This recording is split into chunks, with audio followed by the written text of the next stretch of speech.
Eto si General Torre, mga kababayan, binuli, pinagtawanan sa rally ng mga DDS. Ay, nako. Grabe, parang ganti ba ito? At ang napagdiskitahan ay hindi po si Vice Ganda, kung hindi po itong si General Torre, ha? O, ito. Torre. Kita nyo, mga kababayan ko, di ba? Ganyan ho kawalang yayang mga yan. Basta ho, DDS, mga mahihina ang ulo. Biruin nyo, mga kababayan ko, tingnan nyo, ha? Tinawag ho na unggoy si General Torre. Ha? Mga kababayan, mga bobo talaga eh. Oo, tinawag na unggoy si General Torre. Sabi, sino ang kamukha ni General Torre? Unggoy daw. Tapos mga kababayan, ang ending, kamukha daw ni Diwata.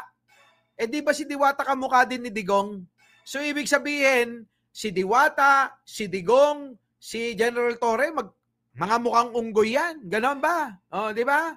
Hindi kasi nila iniisip yung mga sinasabi eh. Oh, eto na. Oh, pasok! Sino ba kamukha ni Torre? Kamukha mo. Kita nyo, unggoy daw. Tapos nagtatawanan. Si Diwata. Mga kababayan, nandamay pa. Akala ko ba'y hindi nyo gawain yan? Ano naman ang kinalaman ni Diwata dyan?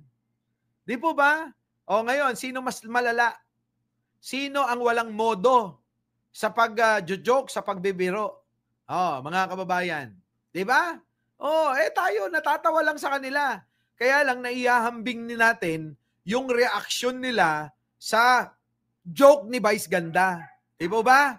Pero mga kababayan ko, eto, tanong nyo. Tanong nyo. Dito, abay pinersonal ng husto eh. Di po ba? Pinersonal ng husto. Ito. Sino ba kamukha ni Torre? Kamukha mo si Diwata. Kita nyo, pinagtatawanan nila na walang argumento, meron lang panira ng pagkatao. Yun na nga. Wala talagang argumento eh. Puro panira lang.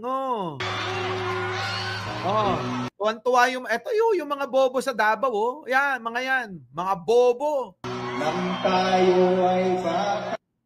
Kita nyo? Pinagtatawanan ho si General Torre.